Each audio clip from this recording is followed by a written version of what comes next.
تو ہم نے یہ بات دیکھی کہ ہمارے ہاں ایک عمومی غلط فہمی دین سے متعلق یہ پائی جاتی ہے کہ جس نے کلمہ پڑھ لیا وہ ہر حال میں بخشا جائے گا.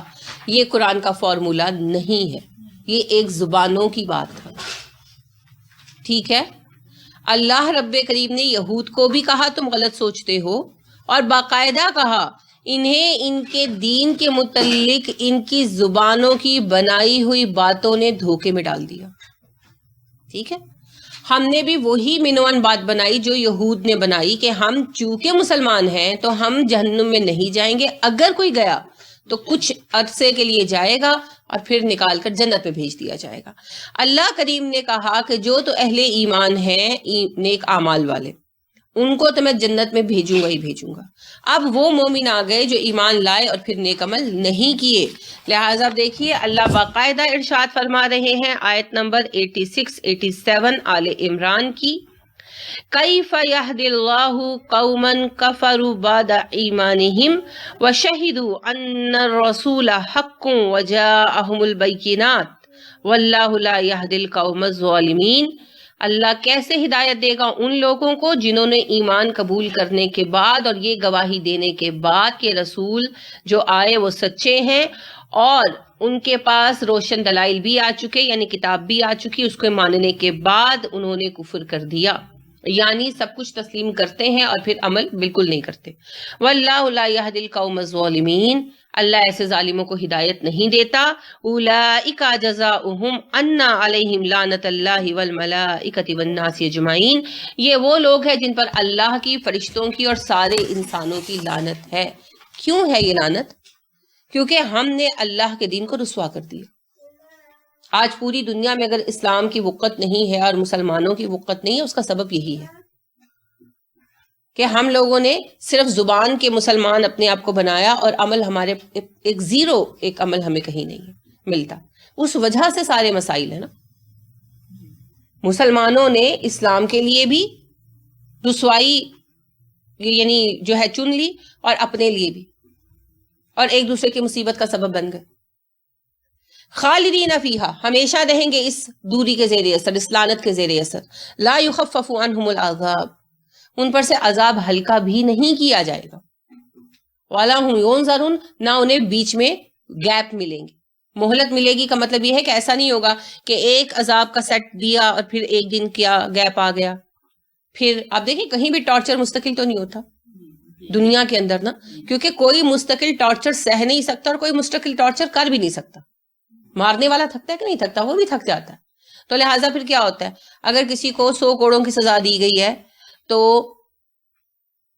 25-25 کر کے جو ہے اپلائی کیے جاتے ہیں، 50-50 کر کے اپلائی کیے جاتے ہیں. یا جیسے کسی سے کوئی جرم کو بلوانا ہے یا کوئی کسی ملک کا جاسوس پکڑا گیا، اسے یعنی انفارمیشن لینی ہے، تو پھر کیا کرتے ہیں، مارتے پیٹتے ہیں، جو بھی ٹارچر کے طریقے ہیں وہ کرتے ہیں، پھر چھوڑ دیتے ہیں، پھر 2-3 دن بعد پھر اس کو لے آتے ہیں، اور بیچ میں پھر جو 2-3 دن ہوتے ہیں اس میں کیا ہوتا ہے، اس کا علاج بھی کرتے ہیں.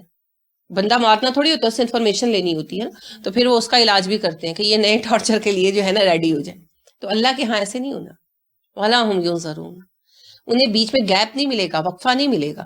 کیوں کہ رسول اکرم صلی اللہ علیہ وسلم نے ارشاد فرمایا کہ جیسے ہی ایک سکن برن ہوگی فوراً نہیں آ جائے گی، وداؤٹ اینی گیپ، ہے نا. اور ہاتھ کٹے گا تو فوراً جڑ جائے گا. آپ صلی اللہ علیہ وسلم نے جو خواب دیکھا تھا اور اس میں آپ کو مختلف مناظر دکھائے گئے تھے، 2 الگ الگ واقعات ہیں، خواب کے ہیں اور ایک پھر جو ہے وہ معراج کے بھی ہیں.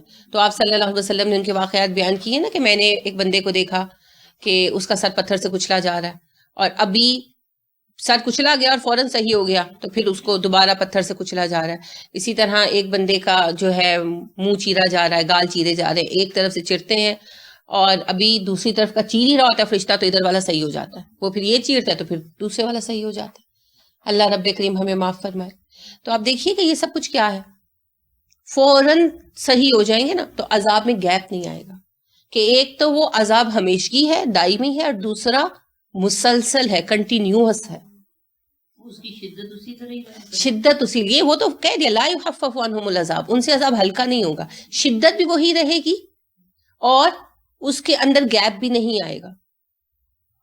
اور وہ رہے گا بھی دائمی. تو اس دائمی عذاب سے بچنے کا ایک ہی طریقہ ہے اللہ کے دین کی پیروی کرنا. ٹھیک ہے, چلتے ہوئے ٹھوکر لگ جائے اور بات ہے. اگر گناہوں کا پلڑا ہلکا اور نیکیوں کا بھاری ہو گیا تو بات چل جائے گی. لیکن اگر صرف گناہ ہی ہے اور اپنی مرضی سے دین کو چھوڑے ہوئے, ٹھیک ہے نا, ان کے جیسے کہتے جی ہم مسلمان ہیں, ٹھیک الحمدللہ جی آپ مسلمان ہیں, مسٹر اے کا دعویٰ ہے میں مسلمان ہوں, یا مس اے ہیں, بالکل ہم نے مان لیا, نماز نہیں پڑھتے, بغیر سبب کے نہیں پڑھتے, بالکل نہیں پڑھتے. میں مسلمان ہوں, کوئی بات نہیں, نماز پڑھی نہ پڑھی کیا فرق پڑتا ہے, میں مسلمان ہوں, بالکل نہیں پڑھتے. 80 سال کی عمر ہوگی کبھی نہیں پڑھی سوائے جمعے یا عید کی نماز کے. کہاں کا دعویٰ؟ قرآن نہیں پڑھتے, وہ کوئی بات نہیں جی, وہ کبھی فوتگی ہوتی ہے تو ہم پڑھ لیتے. ساری زندگی قرآن نہیں پڑھا, سنت پہ کبھی زندگی میں عمل نہیں کیا.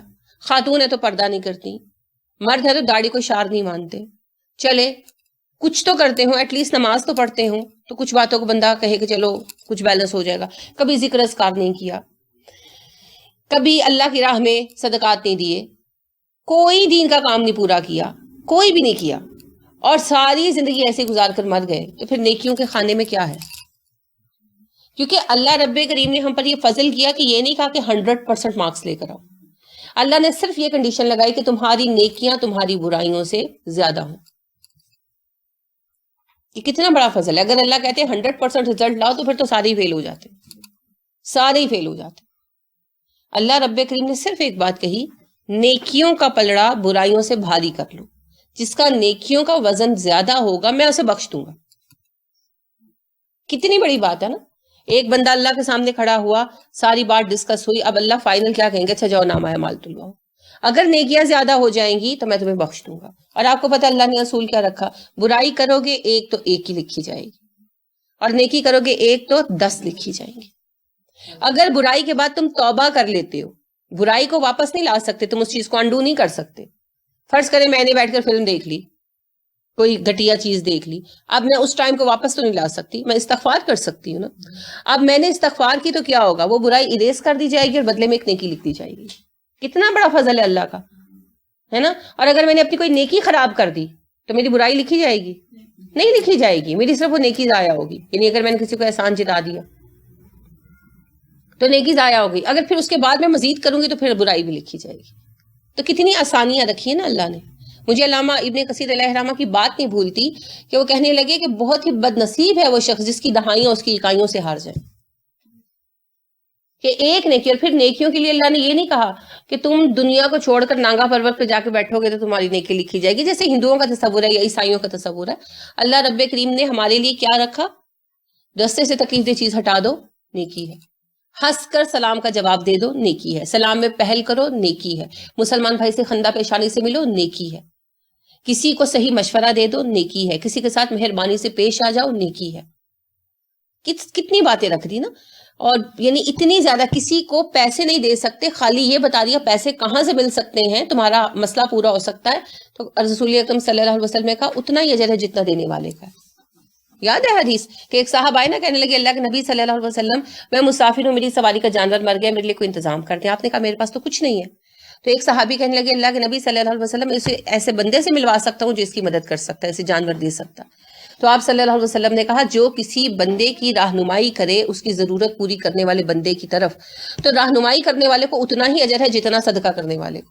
یعنی اگر وہ اونٹ دے گا تو اس کو ملانے والے کو اونٹ کا اجر ملے گا, اگر وہ گھوڑا دے گا تو اس کو گھوڑے کا اجر ملے گا. ٹھیک ہے. پھر آپ دیکھیں کہ رسول اکرم صلی اللہ علیہ وسلم نے کہا کہ اگر کوئی اللہ کی راہ میں کوئی جانور صدقہ کرتا ہے فی سبیل اللہ, یا پالتا ہے فی سبیل اللہ صدقہ کرنے کے لیے, تو جو وہ دانا کھاتا ہے جب تک وہ جانور زندہ ہے, جتنا اس نے دانا کھایا, پانی پیا, جتنا اس نے پیشاب اور لید کیا, وہ بھی نامہ اعمال میں تلے گا. کتنی نیکیاں, کس طرح بہانے ہیں نا, یہ سب بہانے ہیں اصل میں. اللہ رب کریم نے بہانہ بنایا ہمارے لیے. بکھری پڑی ہیں, بالکل صحیح کہا, بکھری پڑی ہیں. تو ہمیں اللہ نے یہ نہیں کہا کہ تم 100% رزلٹ لاؤ, لیکن ایٹ لیسٹ ہمارا جو نمبر ہیں سبجیکٹس کے وہ زیادہ ہونے, اتنے تو ہونے چاہیے نا کہ ہم اگر کسی میں کمی ہے تو وہ پوری ہو جائے. جیسے آپ کو پتا ہے نا کہ جب ایگزامینر پیپر چیک کرتے ہیں تو اگر کسی ایک سبجیکٹ میں نمبر 30 آئے ہیں یا 29 آئے ہیں تو پھر پورا رزلٹ رکھ کے دیکھتے ہیں کہ باقی ساروں میں کیسے آ رہے ہیں.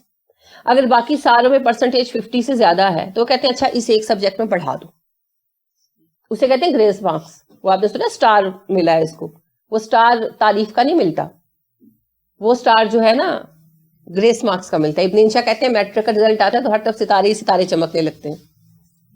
گریس مارکس ہوتے ہیں وہ. کس بنا پر ملتے ہیں؟ اس نے 6 سبجیکٹس کے پیپر دیے ہیں تو 5 سبجیکٹ میں یہ 50% سے ابو لے گیا ہے. تو اب ایک میں اس نے پاسنگ مارکس نہیں لیے, 30 لیے ہیں, 39 لیے, 29 لیے, تو چلو اس کو 5-6 نمبر دے کر پاس کر دیتے, فیل نہیں کرتے. اور اگر سارے سبجیکٹس میں وہ 30-32 لے رہا ہو یا 35 لے رہا ہو تو کہتے ہیں اس کا رزلٹ اوور آل اچھا نہیں ہے, تو اس کا 1 نمبر اور کم کر کے اس کو تو اڑاؤ. یہ اصول ہے باقاعدہ. ایگزامینر جب بن جاتے ہیں نا, پیپر سارے چیک ہو جاتے ہیں, تو ایک رول نمبر کے پیپرز کو رکھ کے ٹیلی کرتے ہیں. ٹھیک ہے, تو یہ اصول ہے. لہٰذا اللہ رب کریم نے بھی یہی سسٹم رکھا ہے ہمارے لیے کہ اگر باقی مختلف ہے نا سبجیکٹس ہے نا, عبادات, صدقات, حسن اخلاق, صلہ رحمی اور حقوق العباد, جزاک اللہ, حقوق العباد, یہ سب چیزیں ہیں نا. اب اس میں ایک میں نمبر کم ہے. فرض کریں میں عبادت میں ویک ہوں, میں بہت عبادت نہیں کرتی, سب فرائض ادا کرتی ہوں, لیکن حقوق العباد میں نمبر بڑھ گئے, لیٹ سپوز. تو اللہ کہیں گے اچھا چلو اس کے باقی سارے سبجیکٹس میں نمبر اچھے ہیں, اس کے عبادات میں صرف فرائض اس نے پورے کیے ہیں ڈیلے ڈالے سے, تو چلو کوئی بات نہیں, پاسنگ مارکس دے کر اس کو پاس کر دو. یہ سلسلہ چل رہا ہے. لیکن جو سارا کچھ ہی چھوڑے بیٹھا ہے, تو پھر یعنی ایک بچہ سارے پیپروں میں فیل ہو رہا ہے, کسی میں 20, کسی میں 18, کسی میں 2, کسی میں 4, اس کو کیا کرے گا؟ ایگزامینر چاہے کہ میں پاس کر دوں, ایگزامینر کا بھتیجا ہے فرض کریں, کوئی ریزن تو ہو, کوئی ریزن تو ہو, کچھ تو ریزن لاؤ نا, کیسے پاس کرے گا؟ یہی بات. تو یہ غلط فہمی جب تک دل سے نہیں نہ نکالیں گے ہم عمل کی طرف نہیں آئیں گے. دیکھیں اگر آپ کو یہ پتا ہو کہ آپ امتحان میں پاس ہو جائیں گے, چاہے آپ خالی پیپر دے کر آئیں, آپ پڑھیں گے؟ تو اگر ہمیں آج یہ پتا چل رہا ہے کہ اللہ نے ہر حال میں ہمیں بخش دے رہا ہے تو ہم کام کریں گے؟ بھئی دنیا میں فلمیں دیکھو, ناچو کھاؤ, مزہ کرو, اور آخرت میں جنت لو. مزیدار بات ہے نا, مزہ آتا ہے, جو دل چاہ رہا ہے کرو, لڑکیوں کو چھیڑو, لڑکیاں لڑکوں سے افیئر چلائیں. یہ آج کل یہ ٹیچ کیا جا رہا ہے نا فلموں کے ذریعے. ہر بچی کو آپ دیکھیں کیا وہ یہ فیئر اینڈ لولی جیسے برانڈ کے, لوکل برانڈ کے اشتہار میں کیا آتا ہے کہ بچی, میں گئی ہوئی تھی کچھ مہینے پہلے کسی کے گھر, تو وہاں میں نے اشتہار دیکھا کہ بچی جی لائبریری میں کالج گئی ہے تو اس کو کوئی دیکھ نہیں رہا, تو گھر آ کے شیشے کے آگے اداس کھڑی ہو گئی ہے کہ میرا رنگ کالا ہے تو مجھے کوئی بھی نہیں دیکھتا. تو فیئر اینڈ لولی آ جاتی ہے, چیز وہ لگاتی ہے, اب وہ جاتی ہے تو کسی کے ہاتھ سے کتابیں گر جاتی ہیں, کوئی لڑکا چیئر سے نیچے گر جاتا ہے. کیا دکھا رہے ہیں وہ کہ تم لڑکی ہو تو لازم بات ہے کہ تمہارے 2-3 بوائے فرینڈ ہونے چاہیے. یہ دکھا رہے ہیں نا, ٹیچ کر رہے ہیں. بالکل, لڑکوں کا فرض ہے وہ تمہارے آگے درخواستیں لے کر پھریں, پھر تمہیں ان میں سے جو اچھا لگے تم اس کے ساتھ چکر چلاؤ, معاذ اللہ. یہ ٹیچ کر رہے ہیں, یہ ایک سوچ بنا رہے ہیں. تو اب جب یہ فتویٰ ہوتا ہے نا کہ تم جو چاہے کرو اور اللہ تمہیں بخش دیں گے, تو اس کا مطلب یہ نکل آئے کہ دنیا میں رنگ رلیاں مناؤ اور آخرت بھی تمہاری ہے. تو مزیدار فارمولہ ہے نا, لیکن اسلام نہیں مانتا, اسلام نہیں مانتا. رسول اکرم صلی اللہ علیہ وسلم کا نہ طریقہ یہ تھا, نہ تعلیم یہ تھی. دنیا میں اللہ کی اطاعت کیے بغیر آخرت میں جنت نہیں مل سکتی. دنیا میں سب چاہتے ہیں کہ زندگی فرعون کی گزاریں, آخرت میں ہمیں موسیٰ علیہ السلام جیسا انجام ملے, تو یہ تو نہیں ہو سکتا. زندگی بھی انہی جیسی گزارنی ہوگی. اگر ہم چاہتے ہیں آخرت میں ہم انبیاء کرام علیہ السلام کے ساتھ اکٹھے کیے جائیں, صحابہ کرام کے ساتھ اکٹھے کیے جائیں, تو زندگی بھی ان جیسی گزارنی ہوگی. بھائی سادہ سا فارمولہ ہے. اگر آپ کالج میں پڑھنے والے بچوں کے ساتھ کلاس میں بیٹھ کر پڑھتے ہیں, لائبریری میں وقت گزارتے ہیں, تو جس دن رزلٹ ہوگا آپ انہی کے ساتھ پرائز لینے کھڑے ہوں گے. اور اگر آپ کالج میں اپنی کلاسیں بنک کر کے پلے گراؤنڈ میں بیٹھ کر گپے لگا رہے ہیں اور کینٹین میں کھانے کھا رہے ہیں, تو رزلٹ آئے گا تو انہی کے ساتھ ایک طرف فیل کھڑے ہوں گے. بالکل اسی طرح اگر ہم دنیا میں وہ زندگی گزارنے کی کوشش کرتے ہیں جو صحابہ کرام رضی اللہ عنہم علیہم اجمعین نے گزاری, انبیاء کی میں بات نہیں کروں گی, کیوں, پھر کہیں گے وہ تو نبی تھے. تو صحابہ کرام رضی اللہ عنہم علیہم اجمعین کی زندگی ہم گزارے, کیونکہ رسول اکرم صلی اللہ علیہ وسلم نے کہا تم میں سے جو زندہ رہے گا میرے بعد وہ بے شمار اختلافات دیکھے گا.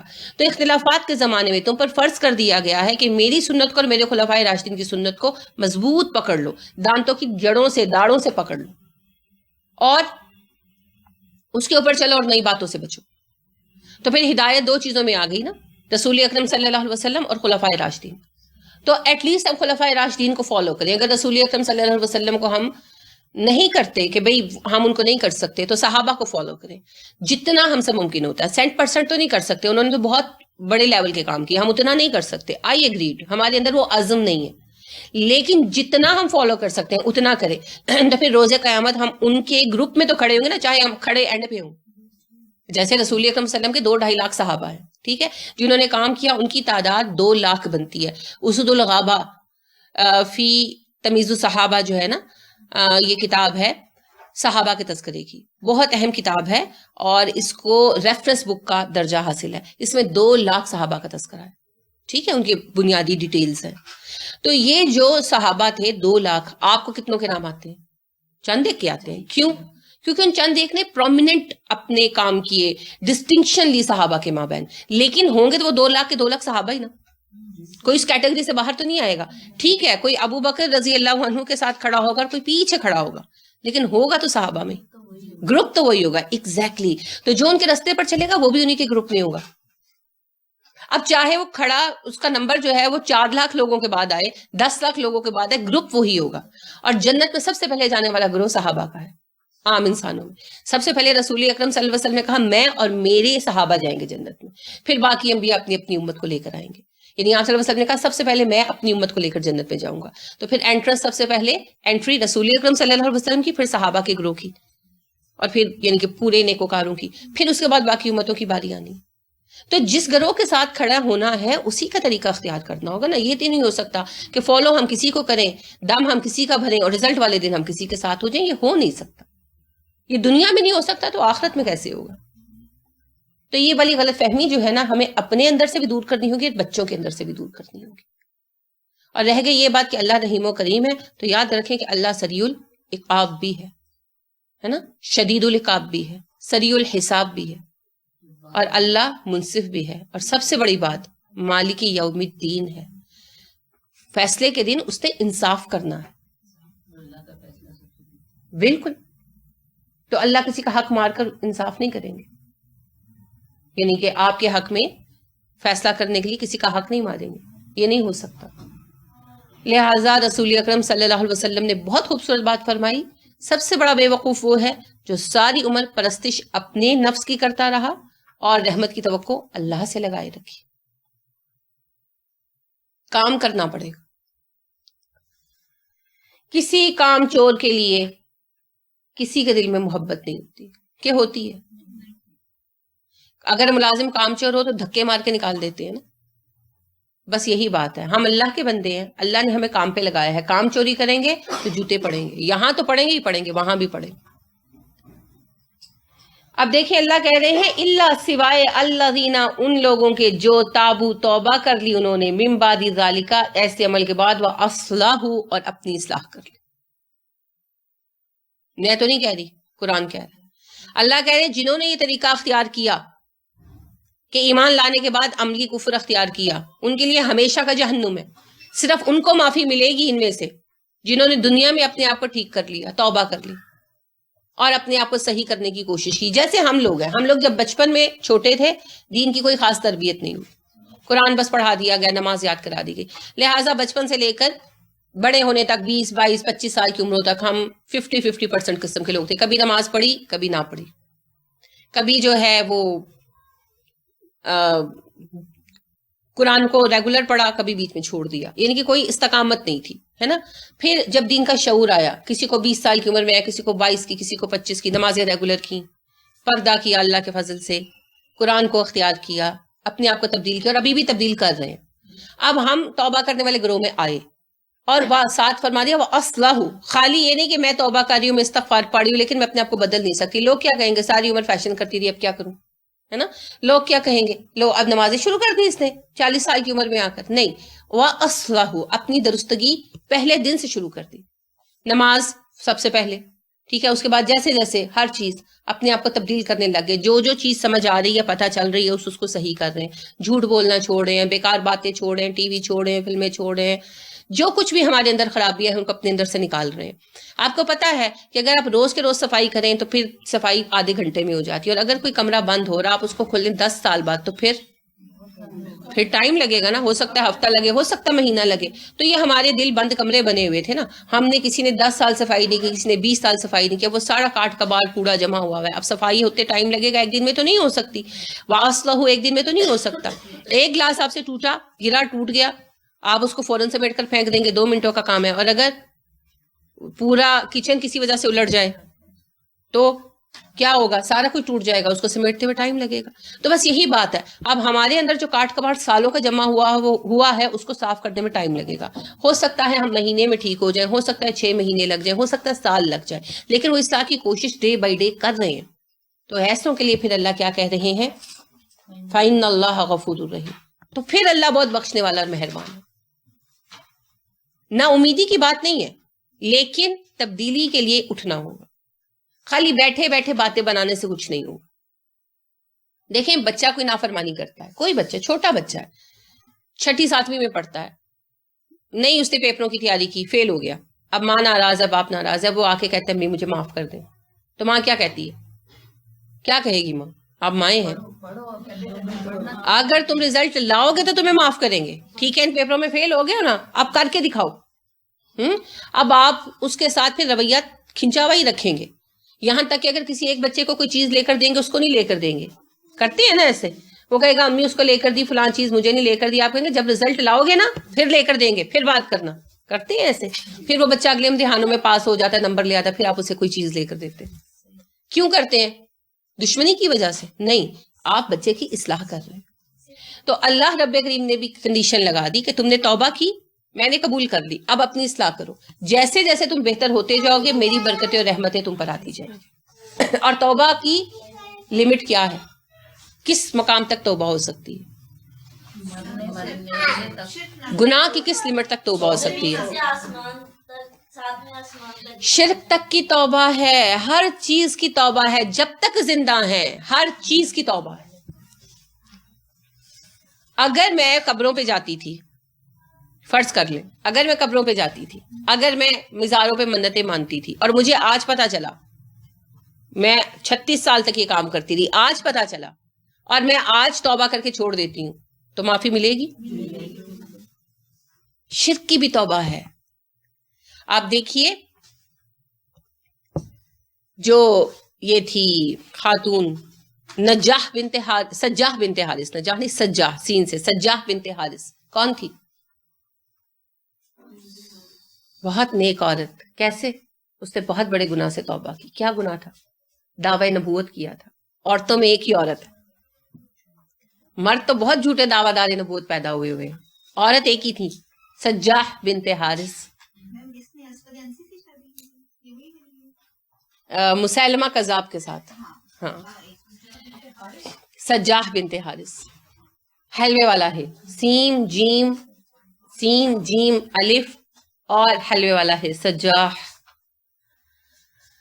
انہوں نے، ان خاتون نے دعوی نبوت کیا، کئی لوگ ان کے فالوور بن گئے، ایک بڑی تعداد فالوور بن گئی. مسیلمہ کذاب نے ان کو کہا کہ آدھی نبوت تمہاری آدھی میری، استغفر اللہ. تو نکاح کر لیا جی دونوں نے. بہت بہرحال جو حرکتیں کی. تو پھر جب یہ مارے مورے گئے مسلمہ وغیرہ، یہ خاتون ان کو سمجھایا گیا، کیونکہ ایک دفعہ دین تو پیش کیا جاتا ہے نا. یہ مسلمان ہو گئی، تائب ہو گئی. پھر ساری زندگی انہوں نے توبہ کے ساتھ گزاری. بڑی نیک نہیں؟ تو ایسے گناہوں کی بھی توبہ ہوتی ہے اور ہو جاتی ہے. کوئی گناہ نہیں ہے دنیا میں جو قابل توبہ نہ ہو، لیکن توبہ پھر اصلاح کریں، اپنے آپ کو درست کریں، اور اس گناہ سے متعلق کوئی سوال کریں تو ایکسیپٹ کریں. یعنی کہ اگر کوئی آپ سے پوچھے کہ آپ یہ کرتے تھے، اگر میں کر لوں، کوئی بھی کام ہو سکتا ہے، ضروری نہیں وہ اس قسم کا ہو، کوئی بھی کام ہو سکتا ہے. فرض کریں کہ کوئی جو ہے پینٹر ہے، آرٹسٹ ہے، وہ پورٹریٹ میکنگ کرتا ہے. اب اس کو پتا نہیں ہے، اس کو پتا چل گیا کہ پورٹریٹ میکنگ حرام ہے، باقی آپ کی ساری فیلڈ جائز ہے، جو چاہے کریں. پورٹریٹ میکنگ نہیں کرتی، اس نے چھوڑ دی. اب اس کا بچہ جو ہے وہ کہتا ہے کہ اچھا ابو آپ کا تو فلانا جو پورٹریٹ وہ بیچ چکا ہے وہ تو وہ ضائع نہیں نہ کر سکتا، وہ تو چلے گئے جہاں چلے گئے. اب اس کا بچہ بڑا ہو کر وہ بھی پینٹر بنتا ہے. وہ کہتا ہے کہ ابا آپ تو بناتے تھے پورٹریٹ، مجھے کیوں روکتے ہیں؟ تو پھر اصلاح کا ایک سٹیپ تو یہ کہ خود چھوڑ دیا. بچے کو بتایا کہ بیٹا میں نے غلطی کی، تم مت کرو، میں نے یہ غلطی کی، مجھے پتا نہیں تھا. جیسے ہمارے بچے ہم سے کوشچن کرتے ہیں نا، ہاں خود تو جوانی میں سارا کچھ کر لیا، اب ہمیں روکتے ہیں، تو پھر کیا کہیں؟